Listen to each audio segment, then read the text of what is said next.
नमस्कार, आप देख रहे हैं केबीसी न्यूज। मैं हूं आपके साथ सामेज। नेमावर में हुए जघन्य हत्याकांड की आग मध्य प्रदेश के साथ ही यह आग पूरे देश में लगेगी। सीबीआई की जांच होना चाहिए। हाई कोर्ट के जज से मामले की जांच कराकर दूध का दूध और पानी का पानी होना चाहिए। न्याय सभी को मिलना चाहिए। इतना बड़ा हत्याकांड हो गया, किसी पर कोई कार्यवाही नहीं हुई। अभी तक इसका मतलब है कि पूरा मामला मिलीभगत का है। मामा मुख्यमंत्री सुनो, पहले तो तुम मामा कहलाने लायक ही नहीं है। खुलेआम भांजियों को 10 फीट अंदर गहरे गड्ढे में गाड़ दिया और अभी तक किसी पर कार्रवाई नहीं की गई। यह बहुत बड़ी बात है। सभी संगठन मिलकर जिला मुख्यालय का घेराव करेंगे। आवश्यकता पड़ी तो मुख्यमंत्री निवास का भी घेराव करेंगे। हम लोग खाल उतारना भी जानते हैं, उसमें भूसा भी भरना जानते हैं। हम बाबा साहब अम्बेडकर को मानने वाले लोग हैं। जब हमारी बहन बेटियों को यूरिया डालकर दफना दिया गया तो यह यूरिया चंद्रशेखर के सीने पर ही डाला गया। यह माने उक्त विचार जैन कंपाउंड नेमावर में भीम आर्मी के राष्ट्रीय अध्यक्ष चंद्रशेखर आजाद ने हजारों की संख्या में उपस्थित जन समूह को संबोधित करते हुए कहा कि अभी तो यह अंगड़ाई है, आगे और लड़ाई है। हमने मध्य प्रदेश में पहले भी बलिदान दिया और अब भी बलिदान देने के लिए तैयार है।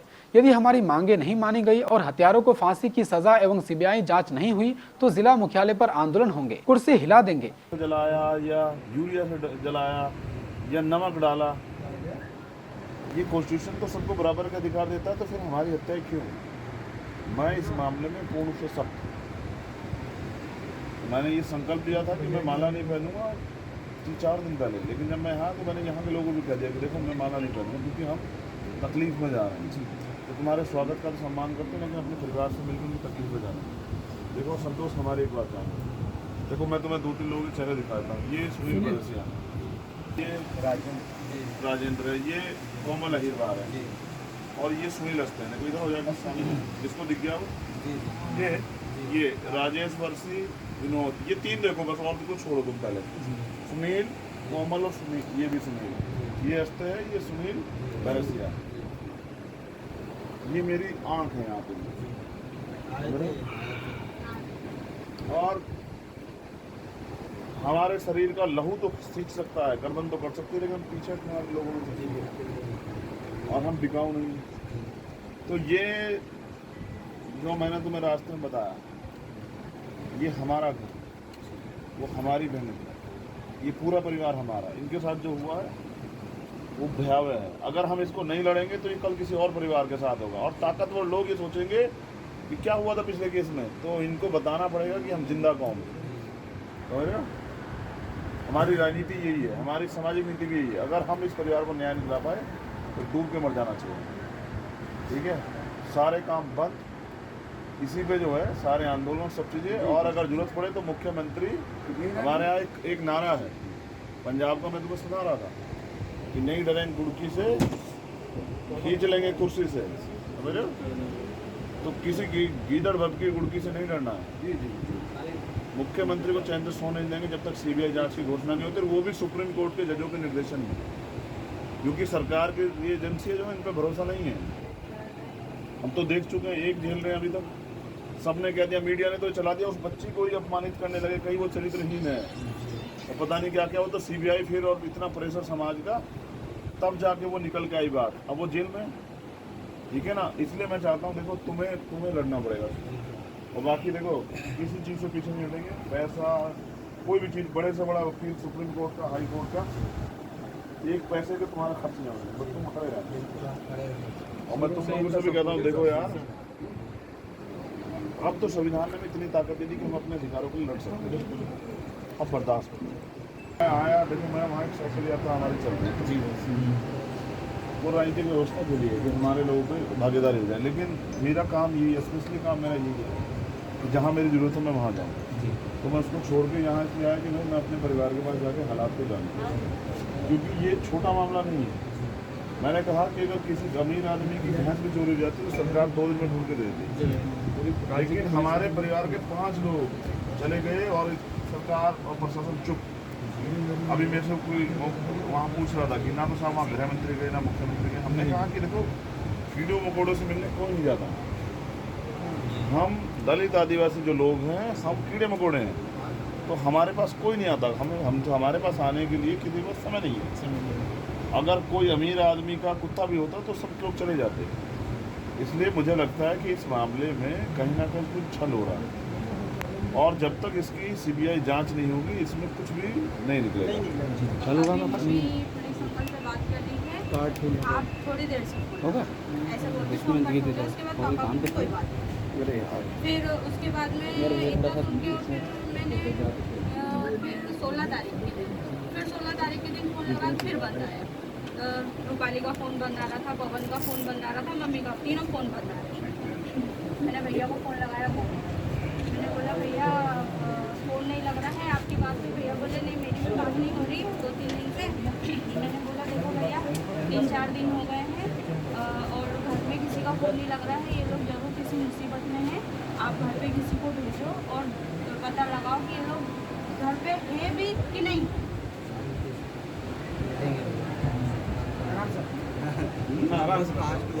नहीं अरे वो बता रहे मुझे समझ आ रहा, आगे बोलते हो तुम। बिंदास नहीं ठीक है, वो मैं छोटी ना बोल।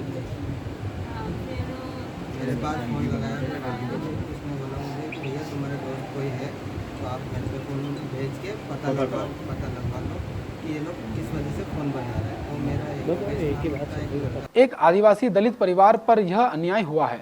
मध्य प्रदेश का आदिवासी दलित संगठन चुप नहीं बैठेगी। उपस्थित जनसमूह से भीम आर्मी के राष्ट्रीय अध्यक्ष चंद्रशेखर आजाद ने सभा के दौरान कहा कि मध्य प्रदेश में आदिवासी मुख्यमंत्री बनना चाहिए। इन दरिंदों को हत्या करने की हिम्मत कैसे हुई? जब हमारे अधिकार की बात आती है तब सब चुप बैठ जाते हैं, लेकिन आने वाला समय हमारा है। नेमावर की इस पवित्र भूमि पर यह हत्याकांड शर्मसार करता है। राजनीति का अखाड़ा बन गया है, इस बारे में आप क्या कहेंगे? देखिए मैं तो आज यहाँ पहुँचा और इंदौर से लेकर यहाँ तक सैकड़ों जगह रुका। एक बहुसंख्यक भीड़ जो रोड पे जमा थी उसका यही कहना था कि इस घटना की सीबीआई जांच होनी चाहिए। देखिए लोकतंत्र और न्याय प्रणाली इसी बात पर टिकी हुई है कि जो पीड़ित परिवार है या आम जनमानस है उसका संतुष्टिकरण बहुत जरूरी है। इसको तो कोर्ट भी कहता है कि पीड़ित अगर संतुष्ट नहीं है तो वो न्याय नहीं हो सकता। तो पीड़ित परिवार, मैं भी पीड़ित परिवार से मिला, वो जो भाई अभागा भाई जो वहाँ और वो बहन, और उन्होंने जो मुझे बताया उसके बाद मुझे भी लगता है उनकी मांग भी है कि इस घटना की सीबीआई जांच होनी चाहिए। और क्योंकि मैं पूरे देश के लोगों में से संदेश प्राप्त करता रहता हूँ तो ये चर्चा आज यहाँ नहीं बची है, ये पूरे देश में चली गई है। और पूरे देश में इस बात को लेकर आक्रोश है कि एक परिवार के 5-5 लोगों का मर्डर हो गया है, 48 दिन तक बॉडी भी बराबर नहीं हुई। और पुलिस अपराधी है वो पुलिस के साथ घूम रहा था। और पुलिस जो है अपराधी, पीड़ित परिवार ने बताया कि अपराधी को कह रहे थे कि ये ढूंढ तो देंगे, आप अपने काम पे चले जाओ। यानी कि इसमें षड्यंत्र है। जिस 48 दिन जहाँ ये सब चीज़ें हुई हों, ऐसे अयोग्य थाना अध्यक्ष पर अब तक कोई कार्रवाई नहीं हुई, यहाँ के सर्किल अधिकारी को कार्रवाई नहीं। क्या आदिवासी दलित जो हैं ये कीड़े मकोड़े हैं कि इनकी हत्या करना जो है कोई अपराध नहीं है? और अगर 4-5 सामूहिक हत्याएं हो रही हैं तो ऐसे जो अयोग्य पुलिस अधिकारी उनकी क्या जरूरत है जिनके राज में हो रही है? जहाँ तक मैं समझता हूँ हमारी मांग भी है कि मुख्यमंत्री सीबीआई जांच की घोषणा करें और इसमें सीबीआई जांच हो वो भी सुप्रीम कोर्ट के जजों के निर्देशन में, जिससे कि आम जनता जिसमें एक डर का भय का माहौल व्याप्त हो गया, जो कई लोगों से मैंने ये भी सुना कि वो तो पलायन करने की बात भी कर रहे हैं। तो ऐसे में तो अगर प्रदेश से लोग पलायन करेंगे तो जाएंगे कहाँ? तो दुखद है। और जो अभी मुझे बताया गया कि मेडिकल रिपोर्ट सब चीज़ें, मैं इन सब चीज़ों में क्योंकि रहता हूँ लॉयर होने की वजह से मैं जानता हूँ कि 72 घंटे के बाद तो जीवित व्यक्ति से, जीवित जो है जो पीड़ित है उससे पुष्टि नहीं होती बलात्कार की और सब चीज़ों की, और पुलिस उस पर टिप्पणी नहीं कर सकती है। तो हम तो देखते हैं 48 दिन बाद जो बॉडी मिली है और जिस तरह से वहाँ बताया गया कि भाई वहाँ नमक डाला गया, यूरिया डाला गया और भी कोई केमिकल शायद डाला हुआ जिनका इतना अच्छा प्लान था, तो क्यों नहीं वो एविडेंस नष्ट किए होंगे? तो एविडेंस टेम्परिंग का मुकदमा भी होना चाहिए और सेक्शन 4 का मुकदमा इन अधिकारियों पर होना चाहिए जो यहाँ बैठे हुए चैन से सो रहे हैं।